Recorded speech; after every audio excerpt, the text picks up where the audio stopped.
Bienvenue sur Maison de la prière de la foi. Aujourd'hui, plongeons dans l'histoire fascinante de la Tour de Babel. Un projet titanesque, une ambition démesurée et une intervention divine qui changea le cours de l'humanité. Cette histoire millénaire nous révèle comment l'orgueil humain rencontre la puissance de Dieu et comment même nos plus grandes défaites peuvent devenir des bénédictions déguisées. Si Dieu a transformé la confusion en diversité, il peut transformer votre vie aujourd'hui. N'oubliez pas de vous abonner et de liker cette vidéo. Chapitre 1. L'ambition humaine et la construction de la tour. Après le déluge qui avait purifié la terre de sa corruption, l'humanité renaissait sous la bénédiction divine donnée à Noé et ses fils. Dieu leur avait dit « Soyez féconds, multipliez-vous et remplissez la terre ». C'était un commandement clair, une mission sacrée pour que l'humanité se répande aux quatre coins du monde, cultivant chaque région, découvrant chaque territoire et portant partout la gloire du Créateur.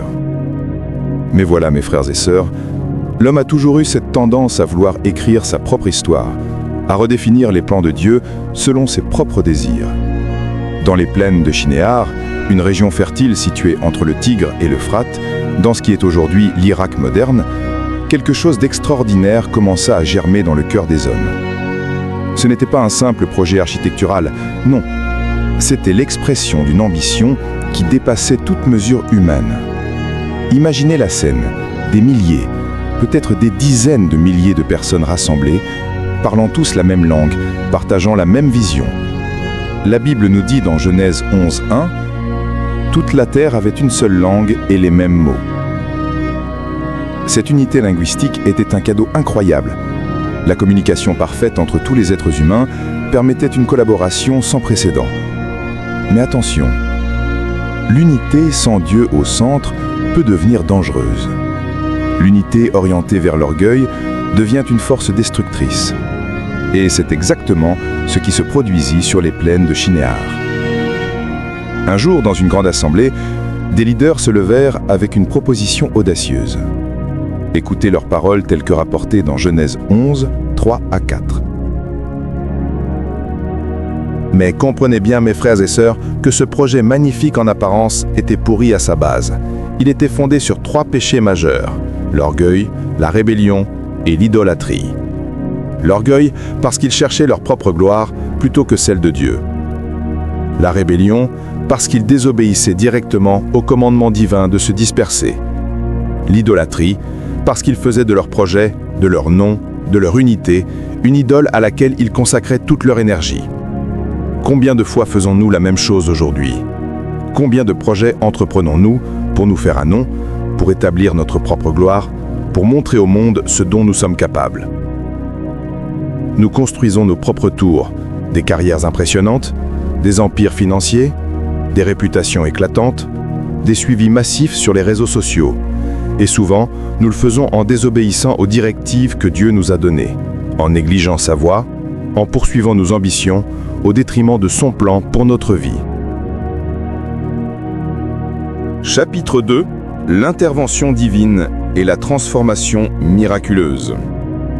Alors que la tour de Babel s'élevait toujours plus haut, touchant presque les nuages, les hommes étaient convaincus de leur invincibilité. Chaque brique posée était une déclaration d'indépendance vis-à-vis de Dieu. Chaque niveau atteint était une célébration de la puissance humaine. Ils avaient oublié une vérité fondamentale, que le prophète Ésaïe proclamerait plus tard « Toutes les nations sont devant lui comme un rien, elles ne sont à ses yeux que néant et vanité. » Mais le temps de la divine intervention était venu. Genèse 11, 5 nous dit quelque chose de fascinant. L'Éternel descendit pour voir la ville et la tour que bâtissaient les fils des hommes. Arrêtons-nous un instant sur cette phrase extraordinaire. Dieu qui est omniscient, qui voit tout, qui connaît tout, qui n'a besoin de descendre nulle part pour comprendre ce qui se passe sur terre. La Bible nous dit qu'il descendit pour voir. Pourquoi cette formulation? C'est une ironie divine, mes bien-aimés. C'est le Créateur de l'univers qui fait semblant de devoir s'abaisser pour observer la plus haute construction humaine. Imaginez la scène avec moi. Ces hommes construisaient une tour pour atteindre le ciel, pour se rapprocher de Dieu. pour établir un pont entre la terre et le divin. Mais leur tour était si insignifiante aux yeux de Dieu qu'ils devaient descendre pour simplement la voir. C'est la première leçon magistrale de ce chapitre. Tout ce qui nous semble immense, impressionnant, insurmontable, n'est qu'une petite chose devant la grandeur de notre Dieu. Pensez à tous ces projets que nous trouvons grandioses, à ces problèmes qui nous semblent gigantesques, à ces obstacles qui paraissent insurmontables. Pour Dieu, ils sont si petits qu'il doit descendre pour les voir. Quelle perspective cela devrait nous donner? Vos montagnes sont des grains de sable pour lui. Vos géants sont des fourmis devant sa majesté. Votre tour de Babel personnelle, aussi haute soit-elle, ne peut même pas être vue depuis le trône céleste sans que Dieu se penche. Mais continuons notre récit. Après avoir vu la ville et la tour, Dieu fit une déclaration prophétique dans Genèse 11, 6. « Voici, ils forment un seul peuple et ont tous une même langue, et c'est là ce qu'ils ont entrepris. Maintenant, rien ne les empêcherait de faire tout ce qu'ils auraient projeté. » Analysons ces paroles divines avec attention. Dieu reconnaît la puissance de l'unité humaine. Quand les hommes s'unissent avec détermination, quand ils partagent une vision commune, quand ils travaillent ensemble vers un objectif, ils deviennent capables d'accomplir des choses extraordinaires. Dieu ne nie pas cette réalité. Il la confirme. Rien ne les empêcherait de faire tout ce qu'ils auraient projeté. C'est une reconnaissance divine du potentiel humain. Mais voilà le problème. Ce potentiel peut être utilisé pour le bien ou pour le mal. L'unité sans direction divine peut mener à des catastrophes. L'histoire humaine nous l'a prouvé maintes et maintes fois. Pensez aux grands empires qui se sont unis pour conquérir et opprimer. Pensez aux régimes totalitaires du XXe siècle qui ont mobilisé des nations entières vers des objectifs destructeurs. L'unité humaine, sans Dieu au centre, devient dangereuse. Alors, Dieu décida d'intervenir. Mais remarquez comment il le fit. Il ne détruisit pas la tour avec le feu du ciel. Il n'envoya pas un déluge pour noyer les bâtisseurs. Il ne frappa pas les hommes de mort subite.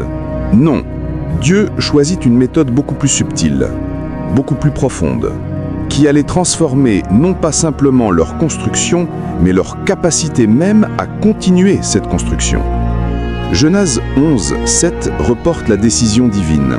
Allons, descendons, et là confondons leur langage afin qu'ils n'entendent plus la langue les uns des autres. Quel moment extraordinaire! Dieu utilise le pluriel. Allons, descendons. Une référence à la Trinité, cette communion divine entre le Père, le Fils et le Saint-Esprit. Quand Dieu intervient dans les affaires humaines, c'est toute la divinité qui s'implique. Et quelle intervention! Dieu décida de confondre leur langage. Imaginez la scène ce matin sur le chantier de Babel. Les ouvriers arrivèrent comme d'habitude en s'attendant à une journée normale de travail. Les contremaîtres commencèrent à donner des instructions. Et soudain, personne ne comprenait plus personne. Un contremaître crie « Apportez plus de briques ici !» mais les ouvriers l'entendent parler dans une langue complètement étrangère. Ils se regardent confus, se demandant si leur supérieur est devenu fou. Un ouvrier demande « Où dois-je poser ces briques ?» mais son collègue à côté entend des sons incompréhensibles, des syllabes qui n'ont aucun sens. La confusion se répandit comme un feu de brousse. Partout sur le chantier, les gens tentaient de communiquer, mais leurs mots sortaient dans des langues différentes. Certains parlaient ce qui deviendrait le proto-hébreu, d'autres le proto-sumérien, d'autres encore des langues que nous ne connaissons même plus aujourd'hui. C'était le chaos linguistique total. Pensez à l'ironie de la situation, mes frères et sœurs. Ces hommes voulaient se faire un nom, en hébreu Shem, mais Dieu transforma leur projet en Babel, un mot qui signifie confusion en hébreu, dérivé du verbe balal, qui veut dire confondre, mélanger. Leur quête de renommée devint synonyme de confusion. Aujourd'hui encore, quand nous parlons d'un brouhaha babylonien, nous faisons référence à cette confusion des langues. La construction s'arrêta immédiatement. Comment pouvez-vous bâtir une tour ensemble si vous ne pouvez plus vous communiquer? Un architecte dessine des plans, mais personne ne peut les lire. Un ingénieur donne des calculs, mais personne ne comprend les chiffres tels qu'il les prononce. Les ouvriers tentent de coordonner leurs efforts, mais c'est impossible sans langage commun. Le projet le plus ambitieux de l'humanité s'est effondré, non pas à cause d'un problème technique, non pas à cause d'un manque de ressources, mais à cause d'un miracle divin qui a transformé la communication humaine. Et voici la beauté de l'intervention divine. Elle était parfaitement adaptée au problème. Le péché était l'orgueil collectif rendu possible par l'unité linguistique. La solution fut la division linguistique qui rendait impossible la poursuite de ce projet orgueilleux. Genèse 11, 8 nous dit « Et l'Éternel les dispersa loin de là sur la face de toute la terre, et ils cessèrent de bâtir la ville. » Ce que les hommes avaient refusé de faire volontairement, se disperser sur la terre selon le commandement divin, ils furent forcés de le faire. Les groupes qui parlaient la même langue commencèrent à se rassembler, les familles qui se comprenaient encore partirent ensemble vers de nouvelles terres, Et c'est ainsi que commença la grande dispersion humaine. Les descendants de Sem partirent vers ce qui deviendrait le Moyen-Orient, portant avec eux les langues sémitiques. Les descendants de Cham se dirigèrent vers l'Afrique et certaines parties de l'Asie, développant les langues chamitiques. Les descendants de Japheth migrèrent vers l'Europe et les régions du Nord, établissant les bases des langues indo-européennes. Mais voici ce que nous devons comprendre, chers bien-aimés. Ce qui semblait être un jugement était en réalité une bénédiction déguisée. Oui, vous avez bien entendu. La confusion des langues, qui paraissait être une punition, était en fait un acte de miséricorde divine. Laissez-moi vous expliquer pourquoi. Premièrement, Dieu empêcha l'humanité de s'enfoncer davantage dans le péché. Si les hommes avaient continué sur cette voie de rébellion collective, où seraient-ils allés ? Leur orgueil aurait grandi, leur autonomie vis-à-vis de Dieu se serait renforcée. Ils auraient probablement créé une société totalement athée, complètement détachée du Créateur. En dispersant les hommes, Dieu mit fin à ce projet destructeur avant qu'il ne mène à une catastrophe spirituelle encore plus grande. Deuxièmement, Dieu accomplit son dessein originel pour l'humanité. Souvenez-vous, il avait dit « Remplissez la terre ». Par la dispersion, les hommes firent finalement ce que Dieu avait commandé dès le début. Chaque groupe linguistique découvrit de nouvelles régions, s'adapta à différents climats, développa des cultures uniques. La diversité humaine que nous voyons aujourd'hui, cette merveilleuse variété de langues, de cultures, de traditions, est née de cet événement à Babel. Troisièmement, Dieu prépara la scène pour sa plus grande intervention, la venue de Jésus-Christ. Tout au long de l'histoire biblique, nous voyons Dieu travailler à travers la diversité qu'il créa à Babel. Il choisit un peuple particulier, Israël, parlant l'hébreu. Puis, il envoya son Fils dans ce contexte spécifique. Et finalement, le jour de la Pentecôte, Dieu renversa partiellement la malédiction de Babel.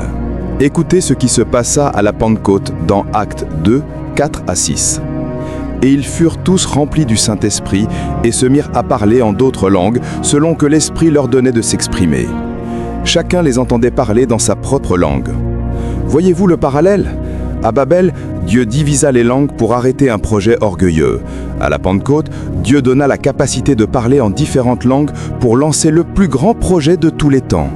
L'Évangile prêché à toutes les nations. À Babel, les hommes disaient « Faisons-nous un nom ». À la Pentecôte, les apôtres prêchaient « Il n'y a sous le ciel aucun autre nom qui ait été donné parmi les hommes par lequel nous devions être sauvés. » Le nom de Jésus. À Babel, les hommes construisaient une tour pour monter vers Dieu. À la Pentecôte, l'Esprit Saint descendit pour habiter dans les croyants. À Babel, l'unité mena à l'orgueil. À la Pentecôte, la diversité mena à la gloire de Dieu. Mais revenons à notre histoire. Qu'arriva-t-il à la tour elle-même ? La Bible ne nous dit pas qu'elle fut détruite. Elle fut simplement abandonnée, laissée incomplète, monument permanent de l'orgueil humain et de la fidélité divine. Des siècles plus tard, des voyageurs passant par cette région auraient pu voir ces ruines, se rappelant l'histoire de la folie humaine et de l'intervention divine.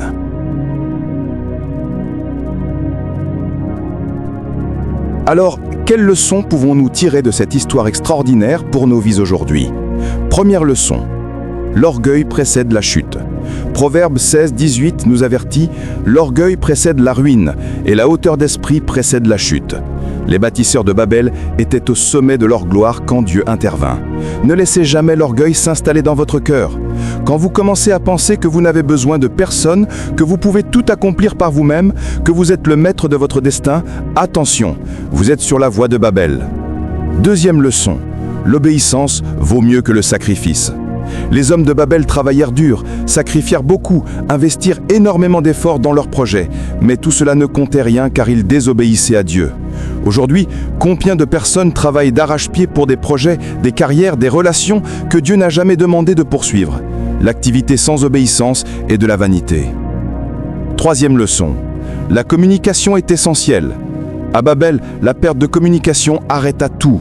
Dans nos vies, quand nous cessons de communiquer avec Dieu par la prière, quand nous n'écoutons plus sa voix dans sa parole, nos projets commencent à s'effondrer. Maintenez votre ligne de communication avec le ciel ouverte. Quatrième leçon, ce que Dieu permet, il peut aussi interrompre. Dieu permit la construction pendant un temps, mais il l'interrompit au moment opportun. Si Dieu a permis quelque chose dans votre vie jusqu'à maintenant, ne présumez pas que cette permission est permanente. Soyez sensible aux temps et aux saisons que Dieu établit. Cinquième leçon. Les jugements de Dieu sont toujours justes et finalement bénéfiques. Ce qui semblait être un jugement sévère à Babel se révéla être une bénédiction à long terme. La diversité culturelle et linguistique enrichit l'humanité. Parfois, Dieu permet des interruptions dans nos vies qui semblent être des catastrophes, mais qui se révèlent plus tard être des bénédictions. Faites-lui confiance même dans les confusions de votre vie. Sixième leçon, Dieu accomplit toujours ses plans. Les hommes refusèrent de se disperser, mais Dieu trouva le moyen de réaliser son dessein. Aujourd'hui, si vous résistez au plan de Dieu pour votre vie, sachez qu'il trouvera un moyen de l'accomplir. Il vaut mieux coopérer avec Dieu que de le résister. Septième leçon, l'unité sans Dieu est dangereuse, l'unité en Dieu est puissante. Les hommes de Babel étaient unis, mais leur unité les menait vers la destruction. Aujourd'hui, l'Église de Jésus-Christ est appelée à une unité véritable, fondée non pas sur l'orgueil humain, mais sur l'amour divin. Éphésiens 4, 3 nous exhorte à nous efforcer de conserver l'unité de l'esprit par le lien de la paix. Huitième leçon. Vos plus grands échecs peuvent devenir vos plus grandes leçons. Babel fut un échec monumental pour l'humanité, mais quelle leçon précieuse! Chaque fois que vous échouez dans un projet entrepris dans l'orgueil, Dieu vous offre l'opportunité d'apprendre l'humilité. Neuvième leçon. Dieu peut transformer votre confusion en clarté. Le mot Babel signifie confusion, mais Dieu peut apporter l'ordre dans votre chaos. Si votre vie ressemble actuellement à Babel, confuse, désorganisée, incompréhensible, sachez que le même Dieu qui créa la confusion peut aussi créer la clarté. Criez à lui. Dixième leçon, bâtissez pour la gloire de Dieu, non pas pour la vôtre. C'est la leçon centrale de toute l'histoire. Tout ce que vous entreprenez, votre carrière, votre famille, votre ministère, vos projets, doivent être pour la gloire de Dieu.